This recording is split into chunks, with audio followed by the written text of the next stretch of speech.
अस्सलामुअलैकुम नाजरीन। मैंने सोचा कि न जाने बेचारी किस मुसीबत की मरी हुई है, किसी के जुल्म से भाग कर रही है।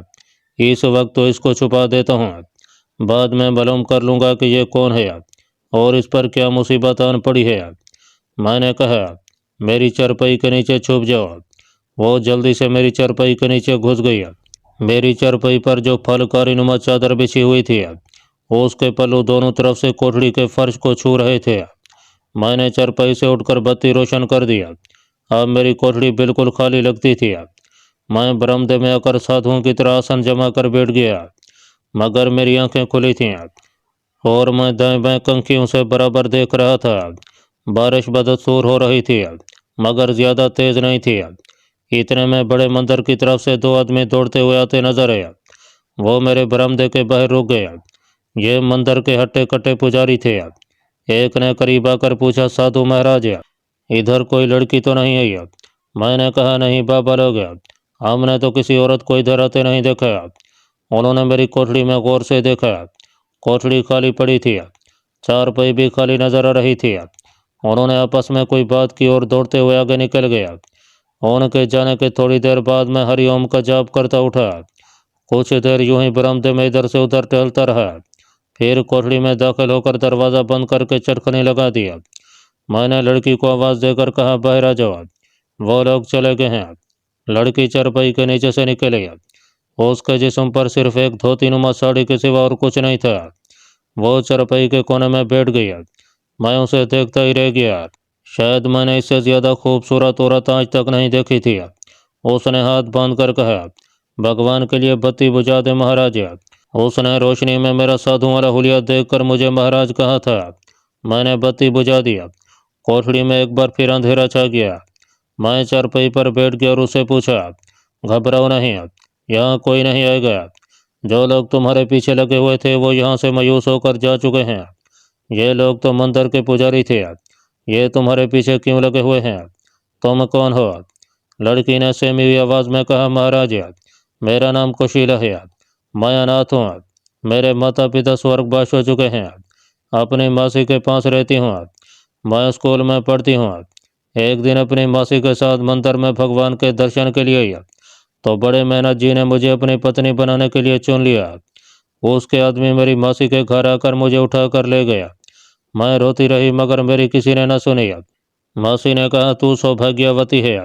मुझे बड़े मेहनत ने 2 दिन से एक तय खाने में बंद रखा। 2 औरतें रोज आकर मेरे जिस्म की मालिश करती हैं। आज रात उन्होंने मुझे नहला धुला कर तैयार किया और बड़े मेहनत के कमरे में पहुंचा दिया।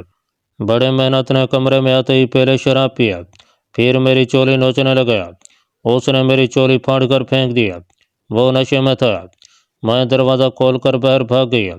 उसके आदमी मेरे पीछे दौड़े। मैं अंधेरे में मंदिर के हाथे में दौड़ती फिरी। आपकी कोठड़ी का दरवाज़ा खुला देखा तो यहाँ आ गया। लड़की ने सिसकियाँ भरते हुए कहा, भगवान के लिए मुझे राक्षसों से बचा लें। मैं पढ़ लिख कर उस्तानी बनना चाहती हूँ। उसने रोते हुए अपना सर मेरे बाजू के साथ लगा दिया। इस लड़की को पहली नज़र देखने से ही मुझ पर क्या जादू सा हो गया था कि मेरे अंदर का शैतान बेदार हो गया। मैंने अपने आप बीती बयान करते हुए शुरू ही में आपको बता दिया था कि आपके आगे झूठ नहीं बोलूँगा। लोगों के नाम जगहों के नाम ज़रूर गलत बताऊँगा, क्योंकि ये उन मुसलमानों की सिक्योरिटी का मामला है जो आज भी हिंदुस्तान में बैठे हिंदू के इस्लाम दुश्मन सरगर्मियों का बड़ी बहादुरी से मुकाबला कर रहे हैं और दुश्मन के मोर्चों के अंदर बैठकर दुश्मन से जंग कर रहे हैं। बाकी सारी बातें मैं सच लिखूंगा। चुनाचे मैंने आपको सच सच बता दिया है कि उस लड़की के जिस्म ने मेरे जिस्म के अंदर एक आग सी लगा दी थी। मैंने शैतानी जज्बात से मगलूब होकर उस वक्त फैसला कर लिया कि मैं लड़की को मुँह अंधेरे यहाँ से निकाल कर जहाँ वो कहती हैं वहाँ पहुँचा दूंगा और इसके बाद अपने बदन की आग के शोले जितने भड़क सकते हैं भड़काऊंगा। देखा जाए तो मेरा यह फैसला मेरे मसलक और ज़िंदगी के बुलंद अखलाकी ज़ाब्तों के बिल्कुल खिलाफ था। मैंने कहा, फिक्र न करो, मैं तुम्हें उन बदमाशों से निकाल कर ले जाऊंगा। क्या तुम अपनी मासी के पास वापस जाना चाहती हो? लड़की कहने लगी, नहीं नहीं महाराज, मैं मासी के घर नहीं जाऊंगी। वो मुझे फिर मेहनत के हवाले कर देगी। फिर तुम कहाँ जाओगी? वो कुछ सोच कर बोली, महाबलेश्वरी में मेरी फूफो कमलाबाई रहती है। वो विधवा है, घरों में काम काज करती है। मुझे उसके पास पहुंचा दें। आपकी बड़ी कृपा होगी। जब मैं अपनी आप बीती आपको सुना रहा हूं तो मैं भी गौर कर रहा हूं, और आप भी, जब इंसान के हाथ से खुदा का दमन छूट जाता है और शैतान उस पर गालिब आता है तो उसका क्या हाल होता है। जब उस हसीन और खूबसूरत लड़की ने कहा कि मुझे महाबैशूरी कमला भाई के घर पहुंचा दें, तो मैंने सोचा कि ठीक है, मैं भी इसके साथ वहीं ठहर जाऊंगा और जी भर के ऐश करूंगा। मैं उस लम्हे को बिल्कुल ही भूल गया था कि मेरा मिशन क्या है और मैं किस अजीम मकसद को लेकर अपना आप खतरे में डालकर बगैर वीज़ा पासपोर्ट के दुश्मन के मुल्क में आया हुआ हूँ। मैंने कहा, यह महाबैशूरी यहाँ से किस तरफ और कितनी दूर है। कोशिला ने अपना सर मेरे सीने से लगाए रखा और बोली, यहाँ से दक्कन की तरफ है, ज़्यादा दूर नहीं है, मैं आपको रास्ता बता दूंगी। मैं अपने पिताजी के साथ वहाँ जाया करती थी। मैंने सोचा कि इसे लेकर अभी निकल जाना चाहिए। ज़्यादा वक्त गुजर गया तो बड़े मेहनत के आदमी मंदिर की नाकाबंदी कर लेंगे। मैंने उसे कहा, चलो मैं तुम्हें तुम्हारी फूफो के घर लिए चलता हूँ, आप बहुत अच्छे हैं महाराज। मैंने उसे वहीं बैठने को कहा और ऐसा से दरवाज़ा खोलकर कोठरी से बाहर निकल आया। बारिश बारीक फुहार की तरह पड़ रही थी। सामने वाली झाड़ियों और दरख्तों में रात का अंधेरा गहरा था। उस तरफ मंदिर की एक भी दीवार थी जिसके साथ ही ईंटों पत्थरों का ढेर लगा था। आसपास मुझे कोई आदमी नजर न आया। मैंने कोशिला को बाहर आने के लिए कहा। वो जल्दी से बाहर आ गया। मैंने कोठरी के दरवाजे को ताला लगाया और उस लड़की को, जिसने मुझ पर जादू सा कर दिया था, साथ लेकर ईंटों के ढेर की तरफ बढ़ा। वहां से हमने मंदिर की दीवार फांदी और दूसरी जानब झाड़ियों वाले रेतले रास्ते पर तेज तेज चल पड़े। मैंने कोशिला से कहा, यह रास्ता मंदिर के दक्कन को जाता है, क्या तुम्हें पता है कि आगे हमें किस तरफ जाना होगा। वो इन तमाम रास्तों से वाकिफ थी। उसका बचपन यहीं अपनी सहेलियों के साथ खेलते गुजरा था। कहने लगी, महाराज आगे दरिया का किनारा है, वहाँ मछेरों की कश्तियाँ होती हैं। हम कश्ती में बैठकर दरिया के किनारे किनारे चलते गए तो घंटे डेढ़ घंटे के बाद महाबैशूरी का गाँव आ जाएगा। हम पिताजी के साथ यहीं से नाव में बैठकर जाया करते थे। जिसको वो दरिया का किनारा कह रही थी वो समंदर का पानी था, जो एक बहुत बड़ी झील की शक्ल में इस तरफ आ गया था। इसमें हो सकता है दरिया भी शामिल हो गया हो, क्योंकि यह सारे का सारा इलाका डेल्टे का इलाका था। हम काफ़ी दूर तक निकल गया। बारिश हल्की हल्की फुहार की तरह पड़ रही थी। कोशिला ने अंधेरे में मेरा बाजू थाम रखा था और सहमी हुई सी मेरे साथ लगकर चल रही थी। शैतान ने मेरे लिए भाग निकलने का कोई रास्ता नहीं छोड़ा था।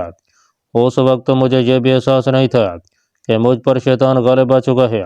आखिर हम झील पर पहुंच गए। यहाँ एक जानब ताड़ के ऊंचे ऊंचे दरख्तों की कतार के पास पानी में कुछ छोटी कश्तियाँ बंधी हुई थीं। मैंने कश्ती ऐसा से खोली, उसमें कोशिला को बिठाया, कश्ती को खींचकर पानी में जरा आगे ले गया, फिर खुद भी कश्ती में चढ़ गया और दक्कन की जानब कश्ती का रुख करके चप्पू चलाने लगा। कश्ती छोटी थी और उसमें दो आदमी ही बैठ सकते थे। कोशिला मेरे करीबी कश्ती का किनारा दोनों हाथों से पकड़कर बैठी हुई थी। झील में इतना अंधेरा नहीं था। हमें एक दूसरे के धुंधले धुंधले जिस्म और शिकलें नजर आ रही थीं। मैंने दरिया में कश्ती चलाते हुए कोशिला से कहा, तुम इतनी अच्छी लड़की हो, तुम यहाँ अपनी ज़िंदगी क्यों बर्बाद कर रही हो। यहाँ तुम्हारा कोई भी ख्याल नहीं रखेगा। मैं तुम्हें अपने साथ बनारस ले चलूँगा। वहाँ मेरा बहुत बड़ा घर है। घर के साथ आम का बाग है, खेती है, नौकर चाकर हैं। मैंने शादी नहीं की, मैं अकेला रहता हूँ। तुम मेरे घर में रहना, मैं तुम्हें वहाँ स्कूल में दाखिल करा दूंगा, तुम्हें पढ़ा लिखा कर उस्तानी बना दूंगा। कोशिला तो बेहद खुश हुई। उसने अपना सर मेरे घुटनों से लगा दिया और कहने लगी, महाराज मुझे अपने साथ बनारस ले चलें, मैं आपकी बड़ी सेवा करूंगी। मैं बड़ा अच्छा भोजन बना लेती हूँ, मैं आपके कपड़े भी धोया करूंगी। मेरे दिल में एक लम्हे के लिए अपने कमांडो मिशन का ख्याल आया और ये भी ख्याल आया कि मेरा मास्टर सिपाही करीम भाई कल या परसों मेरी तलाश में सोमनाथ के मंदिर में पहुंचने वाला है। मैंने यह सोचकर अपने आप को मुतमईन कर लिया कि कोई बात नहीं, मैं कोशिला को कमला भाई के पास छोड़कर सोमनाथ के मंदिर में आ जाऊंगा। करीम भाई से मुलाकात हुई तो जानबूझकर बीमार बन जाऊंगा और कहूंगा कि मैं तो यहाँ कर बीमार पड़ गया हूँ। एक हफ्ते बाद दवारका के ऑपरेशन पर चलेंगे। ये बड़ी कच्ची बातें थीं, मगर मेरा उस तरफ बिल्कुल ध्यान नहीं जा रहा था कि करीम भाई जो इतना होशियार शख्स है मेरे बारे में क्या कहेगा। उसको तो कभी मेरी बीमारी का यकीन नहीं आएगा। मगर मुझ पर हवस का जो भूत सवार हो गया था उसने मुझे अकल खुर से बेगाना कर दिया था। हमारी कश्ती कोई 1.5 घंटे तक झील के किनारे किनारे जुनूब की तरफ चलती गई। जब दूर से कुछ चट्टानें सी नजर आई तो कुशीला ने उस तरफ इशारा करके कहा, इन पहाड़ियों के पार मेरी फूफो का गाँव है। बहरहाल हम उसकी फूफो कमलाबाई के गाँव में पहुंच गया। गाँव क्या था, दूर तक अंधेरे में झोंपड़ियां ही झोंपड़ियां नजर आ रही थीं। पीछे टीले की ढलान पर कुछ मकानों के खाके भी दिखाई दे रहे थे। उधर बिजली की रोशनियां कहीं कहीं टमटमा रही थीं। झोंपड़ियों में हर तरफ अंधेरा छाया हुआ था। बारिश की फुहार रुक गई थी। कोशिला मुझे साथ लिए एक झोंपड़ी के दरवाजे पर आ गया। उसने बंद दरवाजे के साथ मुंह लगाकर कहा, दई मात मैं हूँ कोशिला। 2-3 बार आवाज देने और बांस के बंद दरवाजे पर हाथ मारने से अंदर से कमलाबाई की नींद भरी आवाज आई, कौन है रे? कोशिला ने जल्दी से कहा, मैं हूँ दई माँ कोशिला। झोंपड़ी की बांस की दीवार की दर्जों में से नजर आ रही थी। दरवाजा खुला। एक औरत ने दरवाजा खोलते ही कोशिला को देखकर गले लगा लिया। अरे कोशिला, तो इस वक्त कैसे आ गई? आओ अंदर आओ। कोशिला ने मेरी तरफ इशारा करके कहा, दई माँ ये मेरे महाराज हैं। कमलाबाई ने धोती का पल्लू संभालते हुए मुझे प्रणाम किया। ये एक पुख्ता उम्र की औरत थी जिसने सिर्फ एक धोती बांध रखी थी, जिसका एक पल्लू उसने अपने जिस्म पर डाल रखा था। झोंपड़ी में एक ही चारपाई बिछी हुई थी, एक मूढ़ा पड़ा था। कमलाबाई ने लैंप की बत्ती ऊंची की तो मैंने देखा कि कमलाबाई के होंठ पान की सुर्खी से लाल हो रहे थे। कानों में चांदी की बलियों के गुच्छे लटक रहे थे। कोशिला ने जल्दी जल्दी उसे अपनी सारी कहानी सुना दिया। कमलाबाई चहक कर बोली, अरे तो उस जन्म जली के पास क्यों रहती है? यहाँ मेरे पास तुझे किस शय की कमी है? मेरे पास रह जा। पटेलों के 4 घर तुम्हें भी दिला दूंगी। कोई पटेल तुम पर मेहरबान हो गया तो मेरी तरह तेरे कानों में भी चांदी की बलियां होंगी। और मुंह फाड़ कर हंस दिया। ये औरत जिसका नाम कमलाबाई था साफ जहर था कि खेलने खिलाने वाली औरत है। कश्ती में मुझे कोशिला ने समझा दिया था कि मैं कमलाबाई से बनारस जाने की कोई बात न करूँ, वो मुझे अपने से अलग नहीं करेगी। कोशिला अपनी फूफो की जहनियत और उसके धंधे से वाकिफ थी, मगर उसने मेरे साथ बनारस जाने का फैसला कर लिया था। जब कमलाबाई ने उसे अपने पास रहने की पेशकश की तो कोशिला ने लैंप की रोशनी में मेरी तरफ कंखियों से देखा और हल्की सी आंख मारी। वो कमलाबाई से कहने लगी, हाँ हाँ फूफो, मैं अब तुम्हारे पास ही रहूंगी। तो जैसे कहेगी वैसे ही करूंगी। कोशिला के आंख मारने से मेरे अंदर बैठा हुआ बल्कि मेरे सारे जिस्म में फैला हुआ शैतान खुशी से झूम उठा। कमलाबाई ने कोशिला को अपने साथ चारपाई पर बिठाया हुआ था। वो उसकी बलाएं लेती हुई बोली, तो मेरे साथ ही सो जा।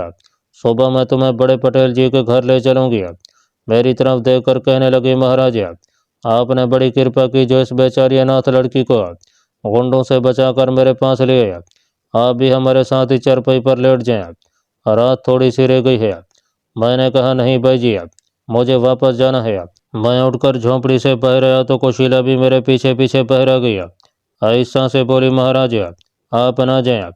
मैंने कहा, नहीं कोशिला, मेरा जाना जरूरी है। मैं देर नहीं लगाऊंगा।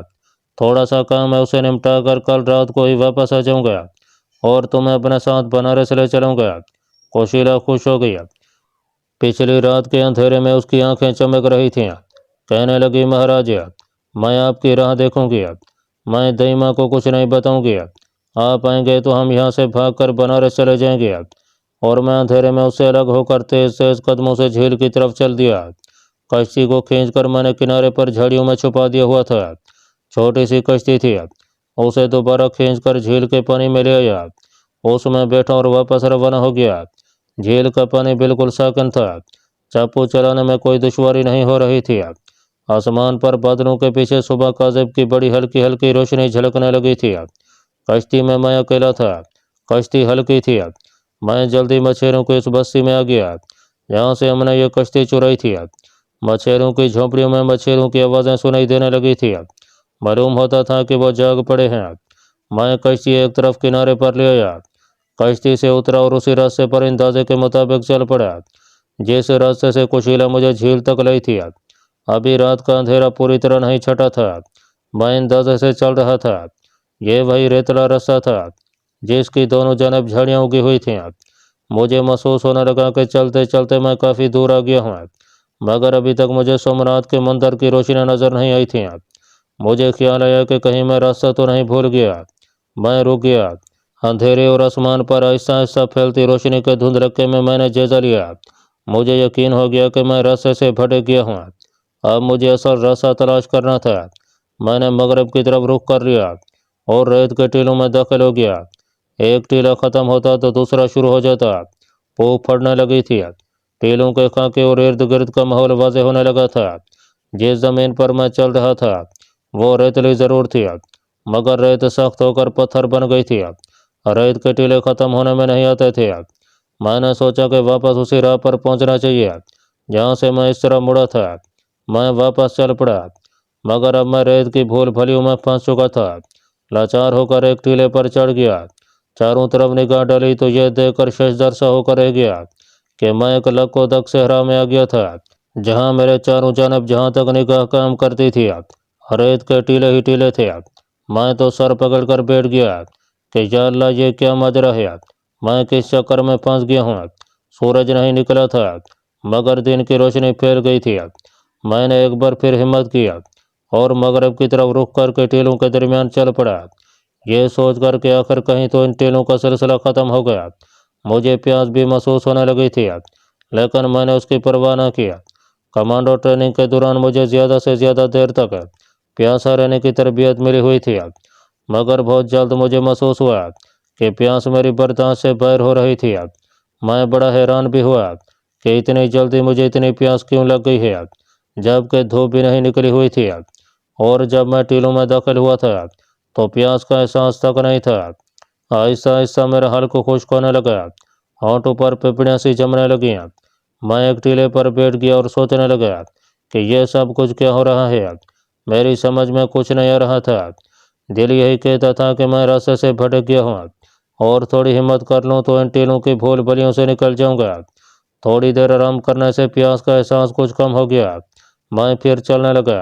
2-3 टीलों के दरमियान से गुजरा हूँगा कि प्यास ने मुझे इस तरह नढाल कर दिया जैसे मैं 3 दिनों से प्यासा हूँ। हालांकि मैं रेत से उड़ने लगी, जिस्म पर इतनी कमजोरी तारी हो गई कि 2 कदम चलता तो लड़खड़ा सा जाता। आस पास रेत के टीलों के सिवा कुछ नहीं था, ना कोई दरख्त था, न झाड़ी थी कि उसकी जड़ों को न छोड़कर हलक तर कर लेता। मैं एक ऊंचे टीले के पास आकर दोबारा बैठ गया। यह टीला पत्थर का बना हुआ था। मुझे यूं लग रहा था कि मेरा सारा जिस्म रेत बन गया है। अगर मुझे कहीं से पानी ना मिला तो मैं रेत की दीवार की तरह गिर जाऊंगा और रेत के साथ रेत बन जाऊंगा। मैंने आंखें बंद कर लिया और खुदा के हुजूर अपने गुनाहों की माफ़ी मांगने लगा। अपने किए पर नादम और पशमान था और मेरे लबों पर तौबा इस्तग़फ़ार का विर्द जारी था। अल्लाह पाक ने अपने फजल करम से मुझे बुरे रास्ते से हटाकर फिर से सीधी राह दिखा दी थी। मैं एक टीले की तरफ चल पड़ा। जैसे ही उस टीले से निकला, सामने सोमनाथ शहर की सैली बस्ती के मकान और सोमनाथ के मंदिर के सुनहरी कुल धूप में चमकते नजर आ रहे थे। मैं तेज तेज चलने लगा। मंदिर के बड़े दरवाजे में से गुजरकर अपनी कोठरी के करीब पहुंचा तो बरामदे की एक जना मुझे करीम भाई नजर पड़ा। वो जोगियों के भेष में था और बरामदे के पास जमीन पर बैठा था। मुझे देखते ही वो उठकर मेरे पास आया। तुम कहाँ चले गए थे? मैं सुबह से यहाँ बैठा हूँ, मैंने कोठरी का ताला खोलते हुए कहा। समुद्री झील की तरफ सुबह सुबह सैर करने निकल गया था, वापसी पर रास्ता भूल गया था। वो मेरे साथ ही कोठरी में आ गया। हम चरपई पर बैठ गया, दरवाज़ा खुला ही रखा ताकि कोई वहाँ से गुजरे या हमारी तरफ आए तो हम अपनी बातों का मौजू तब्दील कर सकें। करीम भाई कहने लगा, हालात ने एक नई शिकल इख्तियार कर ली है। मैंने पूछा, क्या असले वाला जहाज़ किसी दूसरी बंदरगाह की तरफ चला गया है? वो कहने लगा, नहीं, ऐसी बात नहीं है। मर्चेंट अल्लाह नेवी का माल बरदार जहाज़ भारी मिकदार में असला वगैरह लेकर दवार काकी के साहिल पर ही है। तो फिर सूरत हाल कैसे बदल गई है? मेरे सवाल पर उसने कहा, सूरत हाल इस तरह बदल गई है कि जहाज़ तो दवार काकी की बंदरगाह पर मौजूद है, मगर उसमें लदा हुआ सारा असला कोबरा हेलीकॉप्टर, मीडियम फील्ड गन्ने, तोपों, टैंकों की गन्नों के पुर्जों के करेट जहाज़ से उतार कर दवार काकी के कले में जो फौजी अमूनेशन डिपो है वहाँ पहुँचा दिए गए हैं। मैंने ताज्जुब का इजहार करते हुए पूछा, इतनी जल्दी ये सारा माल कैसे कले में पहुँचा दिया गया है? जहाज़ बंदरगाह पर कब लगा था? करीम भाई ने सांस लेकर कहा, जहाज के द्वारका की पहुंचने का हमारा अंदाज़ा गलत निकला। जिस रोज़ मैं द्वारका की पहुंचा तो मुझे पता चला कि जहाज़ को गोदी में लगे 2 रोज़ हो गए हैं और जहाज़ पर से सारे असला वगैरह उतार कर द्वारका की किले में पहुंचा दिया गया है। मैंने कहा, इसका मतलब है कि अब हमारा टारगेट मर्चेंट नेवी का जहाज़ नहीं बल्कि द्वारका की का किला है। करीम भाई 2-3 सेकंड खामोश रहा, फिर बोला, जहाज़ का टारगेट इतना मुश्किल नहीं था, वो खुला टारगेट था, मगर द्वारका की फोर्ट के अंदर जाकर असला तबाह करने में हमें काफ़ी मुश्किलात का सामना करना पड़ेगा। ये गुजरात काठियावाड़ का एक अहम तरीन फौजी अड्डा है। इसमें फौजी साजो सामान और गोला बारूद का भारी जखीरा हर वक्त मौजूद रहता है। यहाँ इंडियन फौज के हिफाजती यूनिट हर वक्त चौकस रहते हैं। किले का सिर्फ एक ही बड़ा दरवाज़ा है जहाँ फौजी गार्ड पहरा देती है। किले के ऊपर 2 मशीन गन पोस्टें हैं। बाकी किले की चारों तरफ बड़ी ऊंची पुरानी दीवार है। उस दीवार पर भी फौजी असला लेकर हर वक्त गश्त करते नजर आते हैं। ये सारी मालूमात द्वारका की में मौजूद हमारे खास आदमी ने मुझे मुहैया की हैं।